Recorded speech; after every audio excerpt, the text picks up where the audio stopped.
Hello student, I am Suraj Pawar, Christian Classes, Tamri Vibhag, Usmanabad. In today's lecture, we have discussed a marathon batch March 2021. विद्यार्थी मित्रांनो, आज आपण March 2021 marathon बॅचमध्ये discuss करणार आहोत. तुमचा सायन्स पार्ट फर्स्ट मधील second topic periodic classification of elements. विद्यार्थी मित्रांनो, पिरियॉडिक क्लासिफिकेशन ऑफ एलिमेंट हा टॉपिक परीक्षेच्या दृष्टीने महत्त्वाचा आहे. त्यामध्ये जर तुम्ही पाहिलं तर परीक्षेच्या दृष्टीने महत्त्वाचे असणारे प्रश्न म्हणजे पेज क्रमांक 19 आणि पेज क्रमांक 20 या पेजवरील आज आपण इम्पॉर्टंट क्वेश्चन पाहूया. तुमच्या सायन्स पार्ट फर्स्ट मधील second topic periodic classification of element मधील पेज क्रमांक 19 आणि 20 वर असणारे 2 पॉईंट्स आहेत. मेरिट्स ऑफ मेंडेलिव्ह पिरियॉडिक टेबल आणि पेज क्रमांक 20 डिमेरिट्स ऑफ मेंडेलिव्ह पिरियॉडिक टेबल. विद्यार्थी मित्रांनो, मेरिट्स ऑफ मेंडेलिव्ह पिरियॉडिक टेबल हे आत्ताच्या मार्च 2020मध्ये 3 मार्काला विचारला गेलेला प्रश्न आहे आणि हा मेरिट्स ऑफ मेंडेलिव्ह पिरियॉडिक टेबल हा परीक्षेच्या दृष्टीने म्हणजे मार्च 2021च्या दृष्टीने एवढासा महत्त्वाचा प्रश्न नाही आहे, कारण की तो मागच्या वर्षी विचारला गेलेला आहे. तरी पण हा प्रश्न इतर टाईपच्या क्वेश्चनसाठी म्हणजे MCQ, fill in the blanks की अशा प्रश्नासाठी किंवा मोठा जो शेवटचा 5 मार्काचा लॉंग डिस्क्रिप्टिव्ह टाईपचा क्वेश्चन असतो, क्वेश्चन 4 5 मार्काचा, त्याच्या दृष्टीने हा प्रश्न महत्त्वाचा आहे. मॅक्झिमम याच्यावर प्रश्न विचारला तर फिल इन द ब्लँक्स किंवा MCQ यावरच प्रश्न येईल. तर पाहूया मेरिट्स. तर मेंडेलिव्ह पिरियॉडिक टेबलचे 3 मेरिट्स आहेत. पहिलं मेरिट्स आहे atomic mass of some element were revise so as to give them proper place in periodic table in accordance with their properties. For example, beryllium atomic mass have 14.09 which change to correct value 9.4. विद्यार्थी मित्रांनो, मेंडेलिव्ह periodic टेबलचे 3 मेरिट्सपैकी पहिलं merits आहे मेंडेलिव्हच्या atomic periodic टेबलमध्ये काही एलिमेंटचं atomic mass हे revise केलं गेलं, बदललं गेलं. म्हणजे त्या एलिमेंटचं पूर्वीचं ॲटॉमिक मास हे चुकीचं होतं आणि नंतर ते करेक्ट केलं गेलं.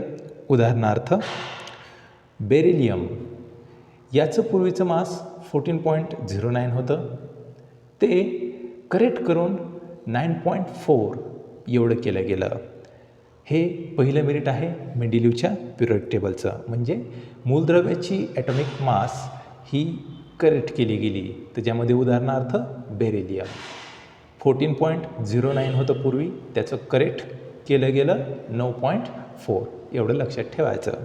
Second point, Mendeleev kept vacant places in periodic table for element which till not discovered at that time. For that element, Mendeleev kept some vacant places such as Eka boron, Eka aluminum and Eka silicon. And from that places in future the new elements are discovered such as cadmium, gallium and germanium respectively. विद्यार्थी मित्रांनो, मेंडेलिव्हचं दुसरं merits आहे की मेंडेलिव्हने त्याच्या periodic टेबलमध्ये काही रिकाम्या जागा ठेवल्या होत्या आणि भाकीत केलं होतं की भविष्यात पुढे जाऊन या ठिकाणी ह्या कॅरेक्टरचे हे ॲटॉमिक मास असलेले कॅरेक्टर असलेले एलिमेंट हे भविष्यात सापडतील, तेव्हा त्यांना या ठिकाणी जागा द्या. आणि त्या मूलद्रव्यांचं त्यांनी नाव ठेवलं होतं इका बोरॉन, इका ॲल्युमिनियम आणि इका सिलिकॉन. जे की ते मूलद्रव्य त्या काळी डिस्कवर झाले नव्हते, फक्त भाकीत करून ठेवलं होतं की हे पुढे जाऊन डिस्कवर होतील. आणि पुढे जाऊन ते एलिमेंट सापडले. ते एलिमेंट असे होते, इका बोरॉनच्या ठिकाणी सापडलं स्कॅडमियम, इका ॲल्युमिनियमच्या ठिकाणी गॅलियम आणि इका सिलिकॉनच्या ठिकाणी जर्मेनियम. ही 3 मूलद्रव्य रिस्पेक्टिव्हली सापडली गेली, फाइंड आउट झाली. म्हणजे विद्यार्थी मित्रांनो की मेंडेलिव्हने पिरियॉडिक टेबलमध्ये काही भाकीत करून ठेवलं होतं, इका बोरॉन, इका ॲल्युमिनियम आणि इका सिलिकॉन. त्यांच्या जागी अनुक्रमे स्कॅडमियम, गॅलियम आणि जर्मेनियम ही 3 मूलद्रव्य शोधली गेली. विद्यार्थी मित्रांनो, हे मॅच द फॉलोइंग पेअर्स किंवा फिल इन द ब्लँक्स किंवा ट्रू ऑर फॉल्स यासाठी खूप महत्त्वाचा प्रश्न आहे. कारण की तुम्हाला असा प्रश्न विचारू शकतात की इका बोरॉनच्या ठिकाणी भविष्यामध्ये काय फाइंड आउट केलं गेलं, तर त्याचं उत्तर आहे स्कॅडमियम. तसंच इका ॲल्युमिनियमच्या ठिकाणी काय फाइंड आउट केलं गेलं किंवा इका सिलिकॉनच्या ठिकाणी काय फाइंड आउट केलं गेलं, तर त्याची उत्तरं काय आहेत, अनुक्रमे गॅलियम आणि जर्मेनियम. तर हे दुसरं मेरिट आहे. तिसरं आहे की there is no place for noble gas in Mendeleev original periodic table, but when noble gas are discovered, Mendeleev create a separate zero group at the end of periodic table. विद्यार्थी मित्रांनो, सुरुवातीच्या मेंडेलिव्हच्या periodic टेबलमध्ये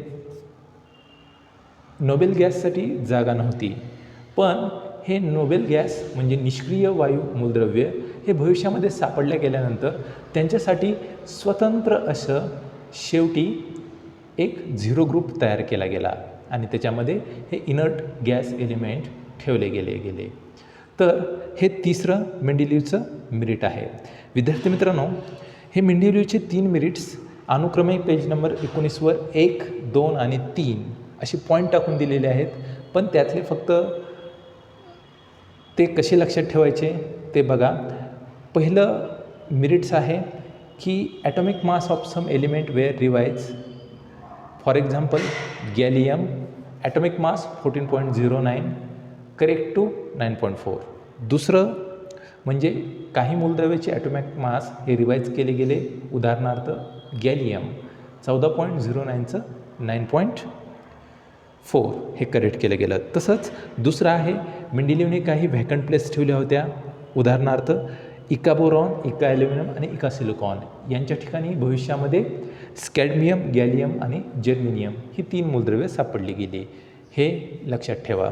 आणि तिसरा, original मेंडेलिव्हच्या periodic टेबलमध्ये noble gas inert gas एलिमेंटसाठी group नव्हता किंवा जागा केली नव्हती. पण नंतर हे मूलद्रव्य सापडल्यानंतर त्यांच्यासाठी स्वतंत्र असा झिरो ग्रुप पिरियॉडिक टेबलच्या शेवटी तयार केला गेला. हे मेंडेलिव्हचे 3 मेरिट्स आहेत. विद्यार्थी मित्रांनो, हे जसे मेरिट्स आहेत त्या पद्धतीनं सुद्धा डिमेरिट्स आहेत. तर जर तुम्ही डिमेरिट्स जर पाहिले तर डिमेरिट्स तुम्हाला दिसतील पेज क्रमांक 20वर. पेज क्रमांक 20वरील डिमेरिट्स बघा. पहिलं डिमेरिट्स आहे मेंडेलिव्हचं, the whole mass of atomic mass element cobalt nickel is same, therefore there was ambiguity about their position in periodic table. म्हणजे मेंडेलिव्हची त्रुटी पिरियॉडिक टेबलची काय आहे. एकूण 4 त्रुटी आहेत. त्या पेज क्रमांक 20वर पॉईंट टाकून दिलेले आहेत. आणि हा प्रश्न परीक्षेच्या दृष्टीने खूप महत्त्वाचा आहे. हा प्रश्न लक्षात ठेवा. पहिली त्रुटी काय आहे की कोबाल्ट आणि निकेल हे 2 मूलद्रव्य आहेत, त्यांचे ॲटॉमिक मास हे सारखं आहे. परिणामी त्यांना पिरियॉडिक टेबलमध्ये कुठं ठेवायचं याच्याबद्दल ॲम्बिग्युटी निर्माण झाली. कारण की मेंडेलिव्हच्या पिरियॉडिक टेबलमध्ये जे एलिमेंट आहेत ते ॲटॉमिक मासच्या चढत्या क्रमानुसार लावलेले आहेत, म्हणजे ॲटॉमिक मासच्या इन्क्रीजिंग ऑर्डरमध्ये लावलेले आहेत. पण कोबाल्ट आणि निकेल या दोन मूलद्रव्याचं ॲटॉमिक मास हे सारखं आहे. परिणामी या कोबाल्ट आणि निकेलला पिरियॉडिक टेबलमध्ये कुठे ठेवायचं असा प्रश्न निर्माण होतो. म्हणून ही पहिली त्रुटी आहे की the whole atomic mass of some element such as cobalt nickel is same, so there is a ambiguity, म्हणजे संदिग्धता होती पिरियॉडिक टेबलमध्ये about position of that element. हे पहिलं डिमेरिट. दुसरं, isotopes were discover long after the Mendeleev put forth periodic table. Isotopes have same chemical property but different atomic mass. A challenge was posed in the place in the periodic table. जसं वरच्या cobalt आणि निकेलचं atomic mass सारखं, त्याच्यामुळे त्यांच्या पोझिशनबद्दल ॲम्बिग्युटी म्हणजे संदिग्धता होती, त्यांना कुठं ठेवावं. तसंच आयसोटोप्स हे मेंडेलिव्हचा फोर्थ पिरियॉडिक टेबल त्यांनी जेव्हा पुटअप केला त्यानंतर ते शोधले गेले आयसोटोप्स. आयसोटोप्स म्हणजे काय असतात की त्यांची केमिकल प्रॉपर्टी ही सारखी असते, पण त्यांचं ॲटॉमिक मास हे वेगळं असतं. केमिकल प्रॉपर्टी सारखी पण ॲटॉमिक मास वेगळं. मग यांना पिरियॉडिक टेबलमध्ये कुठं ठेवायचं? कारण की पिरियॉडिक टेबलमध्ये काय सांगतो, एका ग्रुपमध्ये असणारे सर्व एलिमेंट हे सेम फिजिकल आणि केमिकल कॅरेक्टर दाखवतात, असं मेंडेलिव्हचं म्हणणं.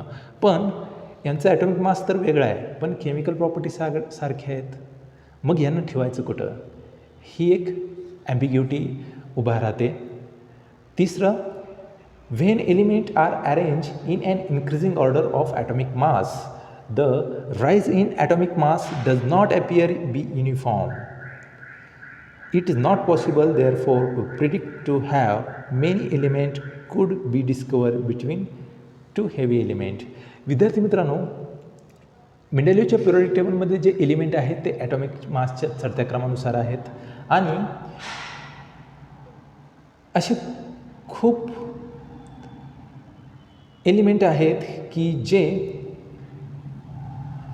त्यांचे ॲटॉमिक मास हे डिस्कवर झाल्यानंतर, एलिमेंट फाइंड आउट झाल्यानंतर त्यांना ठेवायचं कुठं? कारण की ॲटॉमिक मास खूप डिफर आहेत, वेगवेगळे आहेत. त्याच्यामुळे त्या डिफर असलेले ॲटॉमिक मास वेगवेगळ्या एलिमेंटला त्या पिरियॉडिक टेबलमध्ये कसं बसवायचं, कसं ठेवायचं, हा पण एक प्रश्न निर्माण झाला होता. हे तिसरी त्रुटी. आणि चौथी आहे पोझिशन ऑफ हायड्रोजन. म्हणजे hydrogen have similarity with first similarity with first group and seventh group. For example, molecule of hydrogen have same molecular formula of fluorine and chlorine, and it have similarity in property of hydrogen and alkali metals. विद्यार्थी मित्रांनो, चौथी ॲम्बिग्युटी आहे हायड्रोजनच्या पोझिशनबद्दल. म्हणजे hydrogen हे असं मूलद्रव्य आहे जे दोन ग्रुपसोबत सिमिलरिटी दाखवतं. पहिला ग्रुप म्हणजे फर्स्ट आणि दुसरा ग्रुप म्हणजे सेवन्थ ग्रुप मेंडेलिव्हच्या पिरियॉडिक टेबलनुसार. पहिल्या ग्रुपमध्ये हायड्रोजन आहे, म्हणजेच पहिला ग्रुप हा अल्कली अर्थ मेटल असतो. तर या अल्कली मेटल आणि सातवा ग्रुप हा हॅलोजनचा ग्रुप आहे. तर पहिला अल्कली मेटलचा ग्रुप आणि सातवा हॅलोजनचा ग्रुप या दोघांशीही हायड्रोजनची सिमिलरिटी दाखवतो, म्हणजे केमिकल आणि फिजिकल दोन्हीही. परिणामी या हायड्रोजनला ठेवायचं कुठं? पहिल्या ग्रुपमध्ये का सातव्या ग्रुपमध्ये? कारण की त्याची सिमिलरिटी दोन्ही ग्रुपशी सेम सिमिलरिटी दाखवतं, पहिल्या आणि सातव्या. म्हणून तिथे ॲम्बिग्युटी होती हायड्रोजनच्या पोझिशनबद्दल. म्हणजे हायड्रोजनला फर्स्ट ग्रुपमध्ये ठेवावं का सातव्या ग्रुपमध्ये ठेवावं, म्हणजे हायड्रोजनची पोझिशन फिक्स नव्हती. ही त्याची चौथी त्रुटी. तर अशा प्रकारे हे डिमेरिट्स आहेत मेंडेलिव्हच्या पिरियॉडिक टेबलचे, ते खूप महत्त्वाचे आहेत परीक्षा दृष्टीने. तर पहिलं डिमेरिट काय बघितलं आपण? There are the whole number of atomic mass element cobalt and nickel is same, therefore there was ambiguity regarding to their position in periodic table. काही मूलद्रव्याचे ॲटॉमिक मास हे सारखे होते, उदाहरणार्थ कोबाल्ट आणि निकेल, त्यामुळे त्यांना पिरियडिक टेबलमध्ये कुठे ठेवायचं याबद्दलची संदिग्धता. दुसरं डिमेरिट्स, दुसरी त्रुटी, isotopes were discovered long after time the Mendeleev put the fourth periodic table. Therefore, a challenge was posed in the placing of Mendeleev periodic table. Isotopes म्हणजे असे एलिमेंट की ज्यांच्या केमिकल प्रॉपर्टीज सारख्या पण ॲटॉमिक मास वेगळे, हे मेंडेलिव्हच्या fourth period टेबलनंतर शोधले गेले आणि त्या एलिमेंटला कुठे ठेवावं याच्याबद्दलची ॲम्बिग्युटी, संदिग्धता हे निर्माण झाली, चॅलेंज निर्माण झालं. हे दुसरी त्रुटी. तिसरी आहे, element are arrange in increasing order of their atomic mass. The rise in atomic mass does not appear to be uniform. Therefore to predict how many element could be discover between two heavy element. विद्यार्थी मित्रांनो, मेंडेलिव्ह periodic टेबलमधले जे element होते ते atomic मासच्या चढत्या क्रमानुसार होते आणि त्या चढत्या क्रमामध्ये सिमिलरिटी, एकसारखेपणा पिरियड टेबलमध्ये आढळत नव्हता. म्हणजे जास्त ॲटॉमिक मास असणारे एलिमेंट पुढी आणि त्याच्या पुढे कमी मास असणारं एलिमेंट, म्हणजे विस्कळीतपणा होता. इन्क्रीजिंग ऑर्डर प्रॉपर नव्हती, हे पहिलं. आणि दुसरं, हेवी एलिमेंट हे दोन लाईनमध्ये जे सापडतात खाली, लॅन्थेनाइड, ॲक्टिनाइड, त्यांना कुठे ठेवावं याच्याबद्दलसुद्धा प्रश्न निर्माण झाला, ॲम्बिग्युटी निर्माण झाली. आणि चौथं होतं पोझिशन ऑफ हायड्रोजनबद्दल, म्हणजे ambiguity about position of hydrogen, because hydrogen show similarity with first and seventh group. चौथं डिमेरिट हायड्रोजनच्या पोझिशनबद्दल, कारण की हायड्रोजन पहिला आणि सातवा या दोन्ही ग्रुपशी सिमिलॅरिटी दाखवतं. पहिला ग्रुप अल्कली मेटल आणि सातवा ग्रुप हॅलोजन मेटल, त्यामुळे हायड्रोजनला ठेवायचं कुठं, हा पण एक संदिग्धता होती, ॲम्बिग्युटी होती मेंडेलिव्हच्या पिरियड टेबलमध्ये. तर या 4 त्रुटी होत्या. या 4 त्रुटी खूप महत्त्वाच्या आहेत परीक्षेच्या दृष्टीने. तर हे आहेत पेज क्रमांक 19 आणि 20 वरील परीक्षेच्या दृष्टीने अतिशय महत्त्वाचे असणारे 2 पॉईंट्स.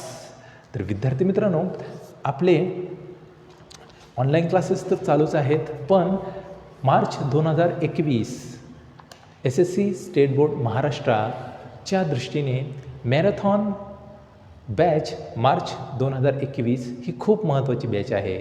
जर तुम्हाला परीक्षेमध्ये चांगलं यश पाहिजे असेल तर परीक्षेमध्ये काय विचारलं जाऊ शकतं आणि आपण काय वाचलं पाहिजे हे ज्या विद्यार्थ्यांना कळतं किंवा समजतं तेच विद्यार्थी परीक्षेमध्ये चांगले मार्क घेतात. मग तुमच्या मनामध्ये प्रश्न येईल की आम्हाला कसं कळेल की कुठले प्रश्न हे महत्त्वाचे आहेत किंवा कुठल्या प्रश्नावर जास्त भर दिला पाहिजे जेणेकरून ते परीक्षा दृष्टीने ते चांगली तयारी असेल, तर ते तुम्हाला आम्ही सांगतो. तर या मॅरेथॉन मार्च 2021 ही 4 महिन्याची बॅच आहे. या 4 महिन्याच्या बॅचमध्ये तुम्हाला परीक्षेच्या दृष्टीने महत्त्वाचे असणारे प्रश्न आणि त्यांची तयारी या दोन्ही गोष्टी या बॅचमध्ये तयार करून घेतल्या जातात आणि प्लस तुम्हाला परीक्षेच्या दृष्टीने महत्त्वाच्या असणाऱ्या नोट्स आम्ही इथे प्रोव्हाइड करतो प्रिंटेड. तर विद्यार्थी मित्रांनो, त्वरा करा आणि मॅरेथॉन मार्च 2021 ही बॅच जॉईन करा. थँक्यू.